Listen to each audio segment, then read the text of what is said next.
L'invité du jour, c'est Caroline Salé. Bonjour Caroline Salé, vous êtes journaliste au Figaro Économie et vous vous êtes intéressée à cette première dans l'histoire du football, en tout cas en ce qui concerne Canal+, c'est-à-dire que Canal+ ne candidatera pas, décidément j'ai du mal avec le mot, à l'acquisition des droits de la Ligue 1. Bonjour.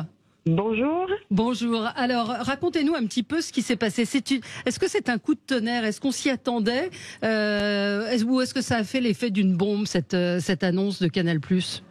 Oui, alors ça a fait l'effet d'une bombe, même si cette probabilité était quand même hautement acquise.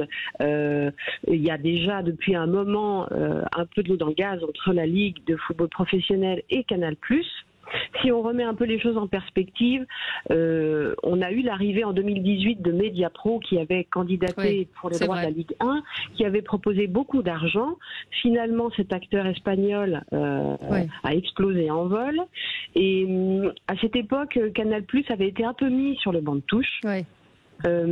Au profit donc de ce nouvel entrant. Puis Amazon a repris un peu à la casse les droits du foot laissé par Mediapro, et là encore on s'est retrouvé dans une situation où finalement Amazon récupérait 80% des matchs de Ligue 1 pour 250 millions d'euros et Canal+ qui restait avec ses 20 plus belles rencontres mais qui payait 330 millions d'euros.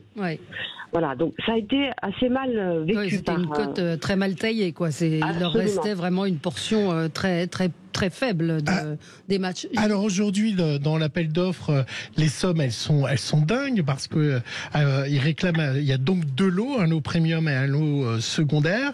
Le premier il est à 530 millions d'euros, le deuxième à 270 millions. On est aux alentours de 800, du milliard. Mais est-ce que la Ligue 1 ça vaut ça? C'est toute la question en fait. Que la Ligue 1 ait besoin d'1 milliard d'euros pour aller mieux, ça c'est certain. Mais est-ce qu'aujourd'hui la valeur du championnat français est au milliard? Ça c'est beaucoup moins certain. On peut notamment dire qu'il y a deux têtes d'affiche du championnat qui sont parties, c'est-à-dire Messi, Neymar notamment. On a une interrogation, une incertitude sur Mbappé l'année prochaine. On voit que les clubs, on a certains clubs qui vont assez mal. L'OL va mal. Ils sont en dernier, l'Olympique Lyonnais, c'est incroyable. Absolument. Il y a beaucoup de clubs en fait qui vont assez mal et au-delà du PSG, en gros, on n'a plus vraiment d'incertitude sur le spectacle. Le spectacle, oui. Le fait que donc Canal+, Maxime Saada, par son président, décide de ne pas candidater, c'est aussi parce qu'il s'estime floué par un deal, c'est-à-dire qu'il sous-entend que Amazon avait déjà conclu un accord avec la Ligue. Oui, alors ça, ce sont des affirmations que récuse totalement la Ligue de football professionnelle, Vincent Labrune. Je pense qu'il y a dans la déclaration de Maxime Saada, il y a plusieurs choses. La première, c'était de rendre un peu la monnaie de sa pièce à la Ligue de football. Il aurait très bien pu ne pas candidater à cet appel d'offres, mais ne pas le faire savoir. Là, il l'a fait savoir, et il l'a fait savoir très tôt dans le processus. Donc ça casse un peu l'évolution, l'intérêt de cet appel d'offres, parce que moins on a de candidats et moins les enchères peuvent monter. Donc je pense que là c'était entre guillemets un peu une vengeance de la part de Canal. Mais il n'y a pas que ça. Je pense que c'est aussi un moyen de faire savoir à d'autres candidats que c'est pas la peine de miser trop. Parce qu'en cas d'accord de distribution ou d'accord de sous-licence avec par exemple un DAZN, ou ça pourrait être un autre candidat qui récupère les droits, Canal+ a tout intérêt à ce que les prix soient orientés à la baisse. Lui récupérera après des matchs potentiellement moins chers. Mais est-ce qu'il y a un vrai impact sur les abonnés? Ça veut dire, est-ce que les abonnés de Canal+, qui a été sur d'autres sports maintenant, sont encore abonnés pour le sport et le cinéma et les séries, évidemment, qui ont pris de l'importance? Ou est-ce que finalement, Amazon, ça n'a pas fait trop de mal qu'ils aient une partie de la Ligue? Est-ce qu'il y a un intérêt de s'abonner? Est-ce qu'ils perdent des abonnés à cause de ça, plus pour faire un raccourci? Alors, c'est difficile de savoir précisément ça. Mais en revanche, il semblerait quand même qu'une bonne partie des abonnés qui regardent la Ligue 1 aujourd'hui regardent également la Champions League. Ce qui veut dire que comme Canal+ a sécurisé les droits de la Champions League, de la Première Ligue, enfin bon, de pas mal de compétitions de football, on peut se dire raisonnablement que ça ne devrait pas, demain, si Canal+ n'avait plus du tout de foot, on ne devrait pas voir, comment dire, une fuite des abonnés. Une baisse des abonnés. Mais c'est vrai que sur la Ligue 1, vous l'évoquiez tout à l'heure, Canal+ n'en diffusait déjà pas beaucoup. Il y avait le match du vendredi soir et c'était à peu près tout, hein. Absolument. Alors non seulement ils n'en diffusaient pas beaucoup, mais alors en plus, ils ont totalement arrêté d'en faire la promotion.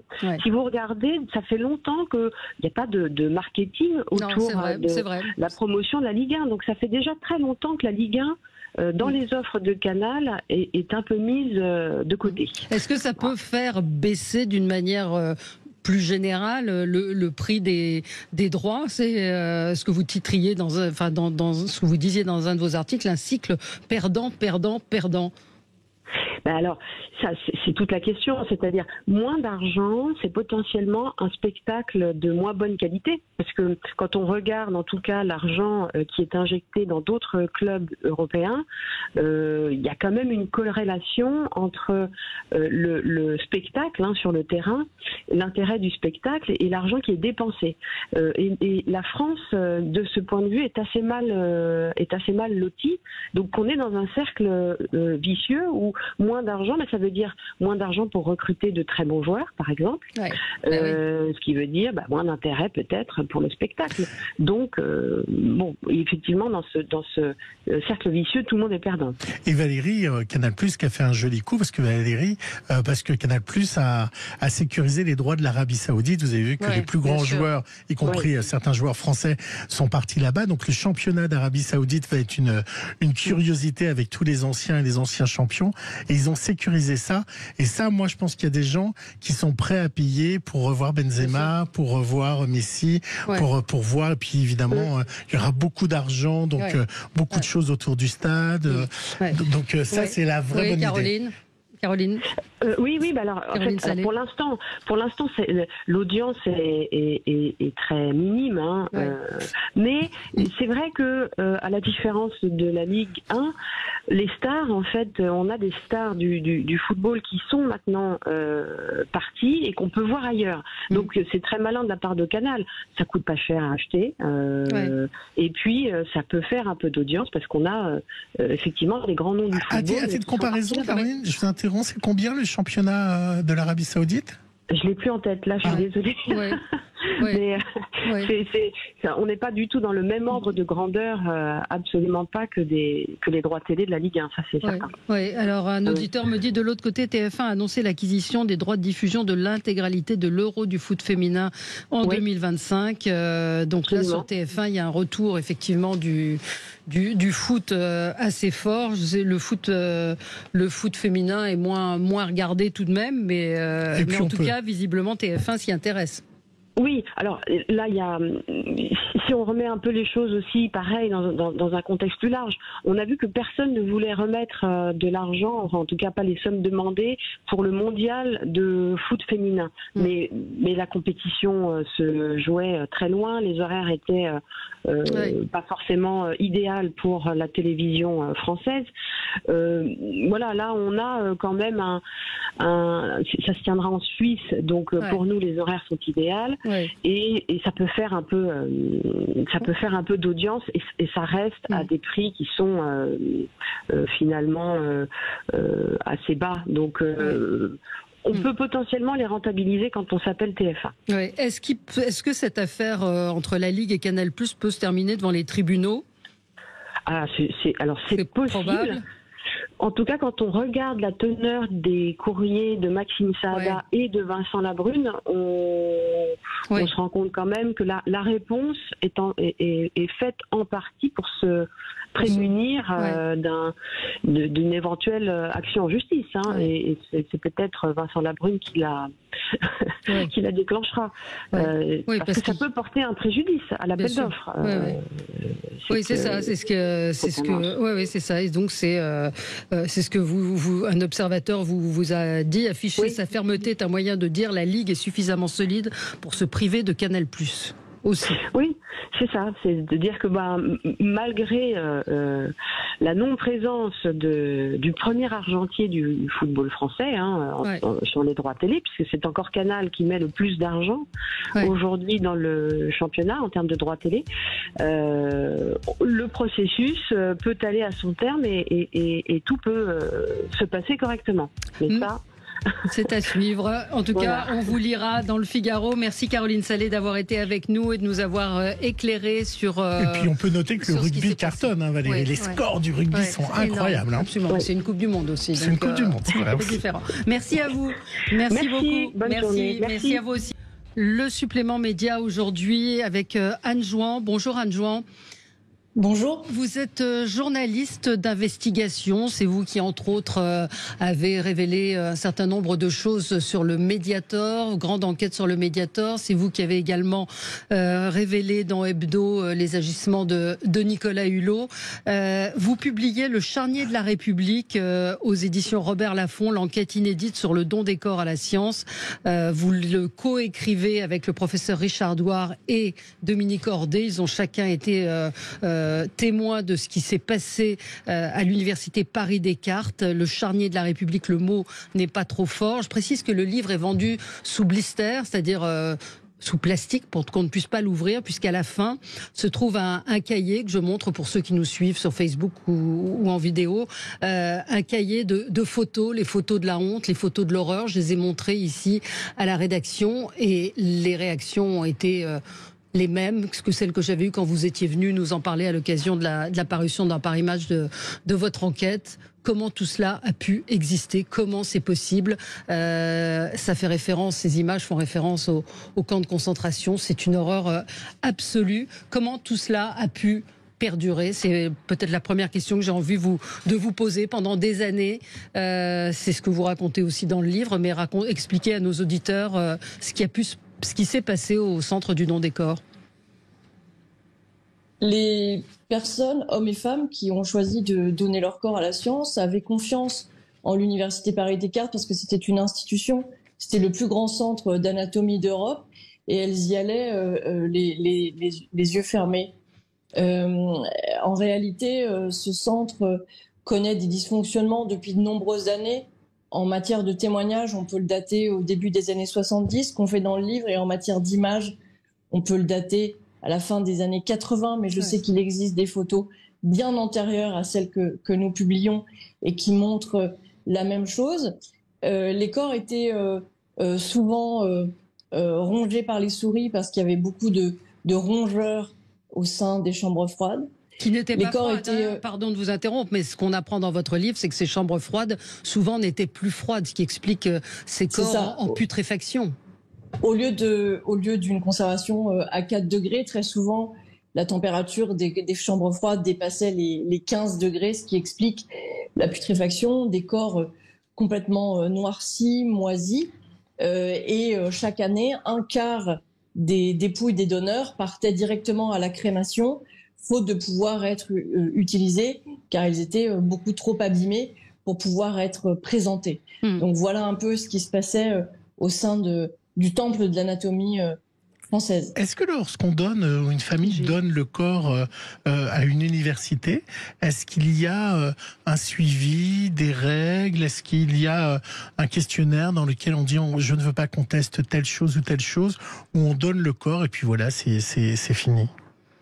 Non, en fait, on donne souvent le corps et puis voilà, c'est fini. Les donneurs n'étaient par exemple pas informés, et a fortiori leur famille non plus, que les corps en question pouvaient servir à des crash tests pour l'industrie automobile, pouvaient servir à des tests pour des industries pharmaceutiques ou des industries de prothèses, et absolument, pourquoi pas servir la science pour développer des sièges bébés ou des ceintures de sécurité. C'est une bonne chose, mais le problème consiste en un manque d'informations. Ouais. Pourquoi ne pas avoir dit aux donneurs qu'ils pouvaient être utilisés de la sorte? Pourquoi ne pas leur avoir dit qu'ils pouvaient être démembrés? Pourquoi ne pas leur avoir dit tout ce qui pouvait se passer par la suite? Par ailleurs, quand vous donnez votre corps à la science, la famille ne peut pas récupérer le corps. Le corps part au moment du décès et la famille ne le revoit plus. Le corps est incinéré avec les autres donneurs au cimetière du Père-Lachaise et les cendres sont normalement dispersées au cimetière de Thiais. Vous avez écrit le livre avec l'ancien directeur de ce centre, le professeur Richard Douard et son... Non, il était directeur. Et voilà. Son ancienne secrétaire. Et lui, il se sent pas coupable. Et vous, ça vous a pas embêté d'écrire le livre avec lui? Et Dominique Cordet, qui a été la secrétaire générale, effectivement, on peut les considérer comme complices. Voilà, c'est ma question. Bien sûr. J'aurais jamais fait un livre avec eux si j'avais pensé qu'ils ont été quelque part complices. Ça aurait été impossible. J'ai mis du temps à convaincre Richard Douard de faire son livre. Il a finalement accepté il y a 1 an. Au départ, il ne voulait pas parler et il l'explique, à mon sens, très bien dans ce livre. Il explique le poids du silence et comment le poids du silence est dû à la maltraitance des médecins dès le tout début de leur formation, dès leur internat. Comment ils enchaînent les gardes, comment ils travaillent à un rythme effréné, dans des conditions psychologiques et physiques catastrophiques. Il a raconté un moment, et finalement il a voulu le supprimer, mais je le raconte, qu'un jour, quand il était interne à Cochin, il a 41 de température, il a de la fièvre, il vient pas travailler. Et quand il arrive le lendemain, le chef de service lui dit « Douard, vous n'êtes pas un vrai interne, les internes ne sont jamais malades ». Donc, le poids du silence est extrêmement important. Par ailleurs, si on reprend la chronologie et le détail, que ce soit Richard Douard ou Dominique Cordet, tous les deux n'ont pas arrêté d'alerter. Richard est embauché, même si c'est une embauche purement, honorifique, puisqu'il n'est pas rémunéré. Il est recruté à l'université pour diriger le centre, mais en réalité, il lui demande de venir pour qu'il mette en ordre une rénovation du centre et pour qu'il mène à bien les travaux. Et comme il a le sentiment, et il aura raison, que les travaux ne verront jamais le jour, il finit par démissionner. Dominique, elle, est secrétaire générale, elle arrive en 2016 au centre, et elle n'a de cesse d'alerter, de faire des mails à sa hiérarchie pour leur dire que rien ne va finalement. Donc tous les deux ont, à mon sens, tiré à maintes reprises à leur niveau la sonnette d'alarme, et il ne s'est rien passé. Par ailleurs, ils arrivent quand même, puisque Richard arrive au centre en 2014 et Dominique en 2016, en fin de circuit de l'affaire, puisque le centre ouvre en 53, et les dysfonctionnements, comme on le raconte dans le livre, sont très très antérieurs, puisque nous avons tous, et des témoignages permettent de le dire, que les dysfonctionnements commencent en réalité dans les années 60-70. Vous parlez de dysfonctionnement, on est au-delà du dysfonctionnement. Quand on lit quand on lit ce que vous racontez dans le livre, qui dépasse l'entendement, encore une fois, sur la manière dont travaillent tous ces manipulateurs, ceux qui font bouillir les têtes pour en extraire les cerveaux, ceux chez qui on a retrouvé des têtes faites en lampe, des morceaux des dents, enfin, ce que vous décrivez de l'état d'horreur. Et il y a ces photos, et la question que j'avais envie de vous poser, c'est pourquoi avoir voulu montrer ces photos. Enfin, je vous pose la question, mais j'ai la réponse, parce qu'il suffit de voir la tête des gens à qui j'ai montré ce matin les photos pour comprendre que c'était essentiel. Mais parce que je pense, même si mon métier c'est l'écrit, je pense que dans certains cas, et ça m'est pas arrivé souvent dans ma vie de journaliste, c'est la première fois que les mots, au bout d'un moment, ne suffisent plus. Parce que on nous a reproché, quand l'article premier est paru dans l'Express en novembre 2019, l'emploi du mot charnier. Or, ce mot a été choisi à l'époque par Bruno Cotte, qui est le rédacteur en chef des pages sciences à l'Express. Et on ne savait pas, quand Bruno choisit ce mot, que c'était le mot que Dominique Cordet employait elle-même dans ses mails, et que c'était ainsi que les gens qui travaillaient à l'université employaient pour décrire l'intérieur des frigos. Donc, je trouve qu'au bout d'un moment, les mots ne suffisent plus. on n'a plus assez de vocabulaire, d'imagination pour se figurer ce que c'était. Et c'est pour ça que montrer ces photos devenait absolument indispensable, parce que c'est la preuve absolue, irréfutable de ce qui s'est passé. Oui, Gilles n'a pas pu les regarder. Hein. Non, moi j'ai pas pu les regarder. C'est insoutenable. C'est des images de camps de concentration. Oui. Ça peut rappeler ce type d'image. Comment vous expliquez cette attitude de ces médecins, de ces médecins et de ces humains? Est-ce que finalement ce charnier-là, c'est plus par fainéantise de faire les choses dans le bon ordre ou autre? C'est pour des histoires financières? Quel était l'intérêt de traiter ces corps comme quelque chose qui n'est pas humain, qui n'existe pas? Quel était cet intérêt? Il y avait un intérêt financier derrière? Il y avait de la revente? Je pense que la réponse principale à votre question, ce sont les anatomistes. Les anatomistes, ce sont des gens qui dissèquent et qui trouvent souvent, alors pas tous et pas partout, que la dissection, finalement, c'est sale. Ce qu'ont pensé un certain nombre de présidents successifs de l'université, comme par exemple Axel Kahn ou Frédéric Dardel, qui d'ailleurs a été mis en examen dans ce dossier. Les anatomistes, quand le papier sort en 2019 dans l'Express, mais dans le papier de l'Express, il y a 1/100 de ce qu'on explique dans le livre, puisque en l'écrivant, j'ai été étonnée, j'ai appris des choses tous les jours, et tous les jours a quand même duré 9 mois. Ouais. Les anatomistes, par exemple, avaient un maître qui s'appelait le professeur Gillot, et le professeur Gillot a disséqué jusqu'à l'âge de 90 ans, donc il avait plus charge d'enseignement depuis longtemps, à Paris-Descartes. Et quand le papier de l'Express sort, ils disent « mais c'était pas si sale, enfin !» Gillot a lui-même donné son corps. Mais ce qu'ils oublient de dire, c'est que Gillot disséquait des corps VIH et porteurs de l'hépatite dans une puanteur telle que les gens faisaient un détour pour ne pas s'approcher de la salle de dissection qui lui était dévolue. Ouais. Donc la dissection était pour eux vue comme quelque chose d'intrinsèquement, physiologiquement, par essence sale, ce qu'ont d'ailleurs estimé les différents présidents de l'université.